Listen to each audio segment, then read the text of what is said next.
Ciao a tutti e bentornati in un nuovo video. Oggi voglio parlarvi di un argomento che per me è tra i più interessanti e affascinanti di sempre. Sto parlando di bambini che ricordano le loro vite precedenti. È indubbiamente un argomento molto discusso e sicuramente senza ancora una spiegazione ben chiara, ma sicuramente è un argomento che ci fa pensare e ci fa porre delle domande, almeno per quanto riguarda me. Per quanto riguarda i bambini che hanno ricordo delle loro vite precedenti, lo fanno senza ricorrere all'ipnosi, quindi è una cosa che avviene spontaneamente.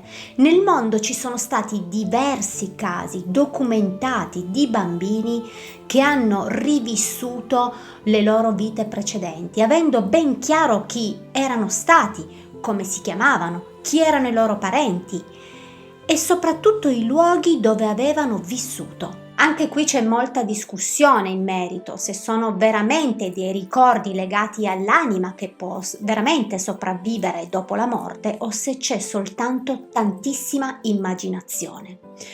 Ovviamente ci sono dei casi che sono secondo me davvero sconcertanti e che fanno davvero riflettere. Io oggi vi voglio riportare solo alcuni di quelli che a me hanno colpito di più. Ma amici, prima di iniziare con l'argomento di oggi, voglio davvero ringraziare tutte le persone che mi hanno lasciato commenti di supporto, di complimenti, sono stati davvero carini. Io veramente vi ringrazio tantissimo di tutto cuore perché questo mi aiuta tantissimo a crescere in questo mio percorso e mi fa davvero tanto piacere.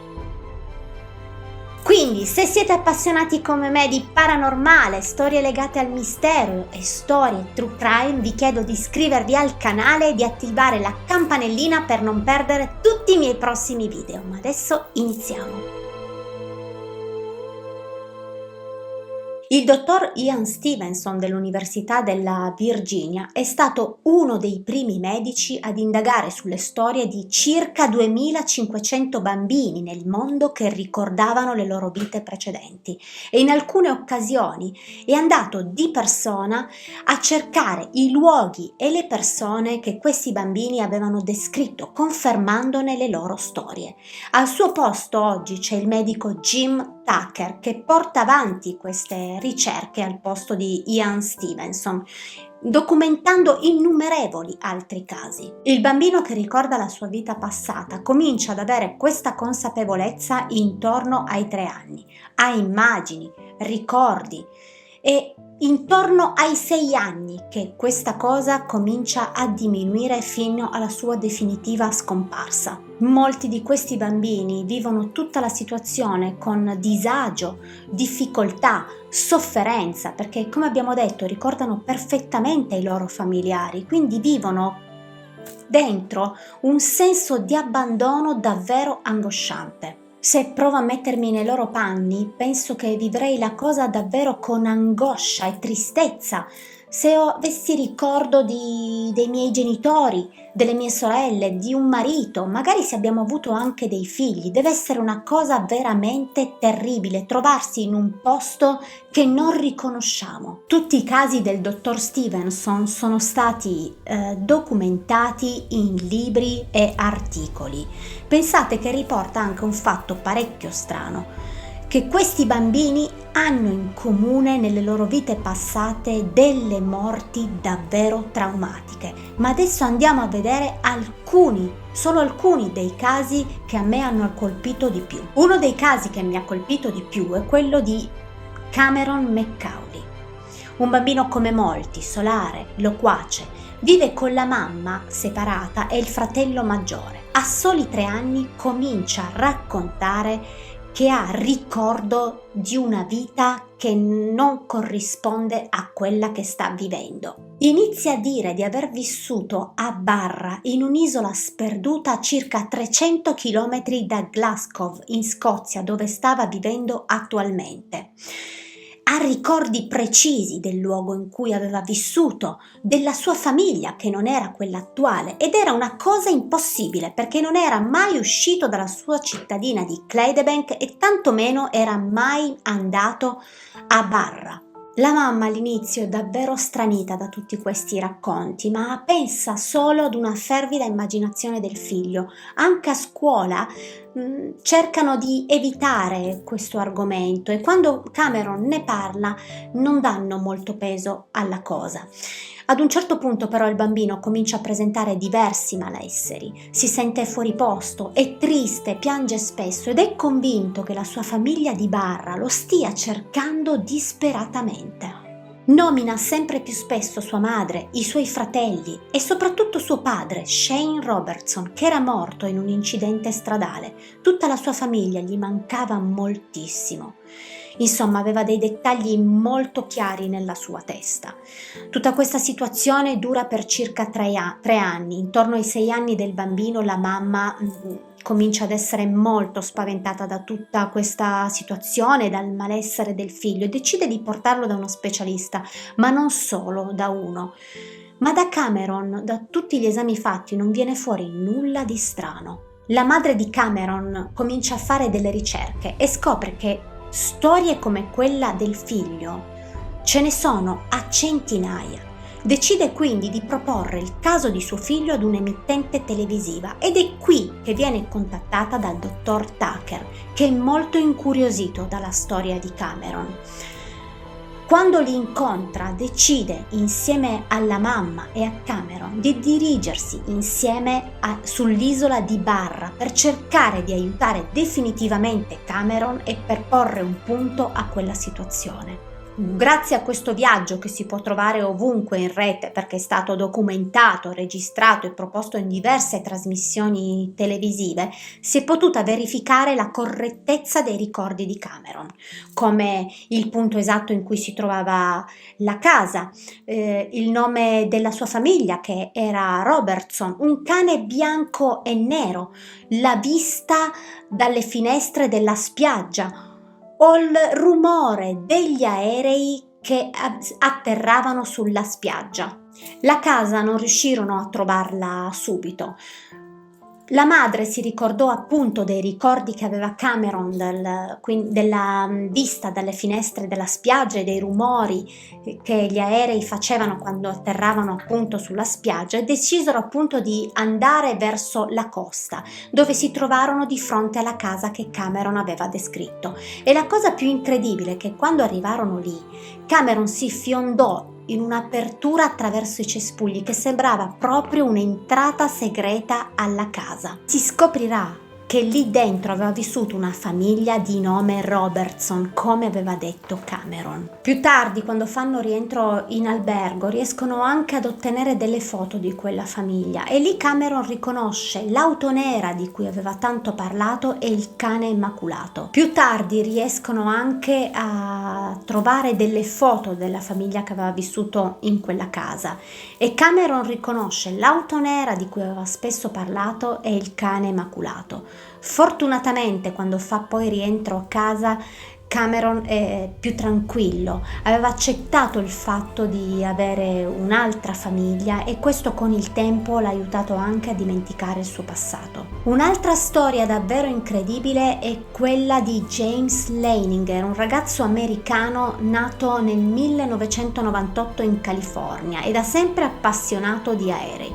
Pensate che a soli 18 mesi il padre lo porta al Museo dell'Aviazione di Dallas, ma da quel giorno qualcosa di veramente terribile scatta nella mente di James perché comincia a soffrire di terribili incubi notturni. I genitori, molto preoccupati per quella situazione, decisero di portarlo da uno specialista e qui il medico chiede a James, che ha soli 3 anni, di raccontargli quegli incubi e il bambino gli racconta di ricordarsi di essere stato un pilota, di aver pilotato un aereo in particolare, il Corsair, e di essere stato a bordo della nave Natoma. Il Corsair era un aereo della seconda guerra mondiale. Parla di un amico, Jack Larson, e di essere stato abbattuto dai giapponesi ad Iwo Jima.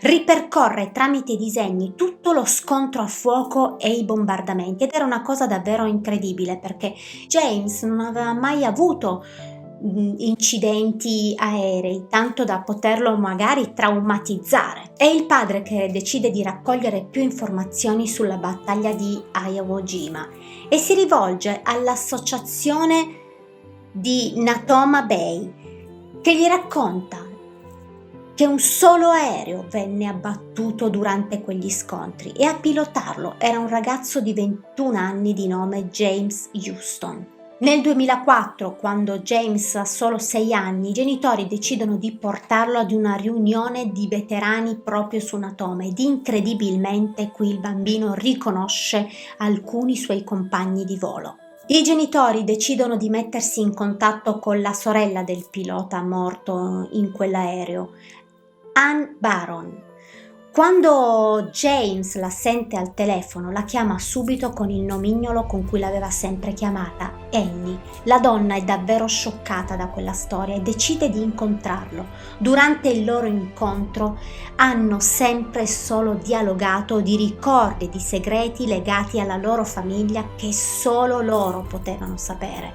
Una storia davvero sconvolgente che ancora oggi viene studiata. Un'altra storia che mi ha molto colpito è quella di una bambina indiana di nome Shanti Devi, nata a Delhi nel 1926. Fino all'età di 4 anni non ha mai parlato. Quando inizia a farlo racconta delle cose davvero incredibili, e cioè che lei non era di Delhi, ma aveva avuto una vita passata a Mathura, a circa 140 km di distanza da lì, ed era vissuta con il nome di Lugdi e che suo marito si chiamava Kedarnath. Descrive nel dettaglio la sua città, la sua famiglia e racconta di essere morta di parto 7 anni prima.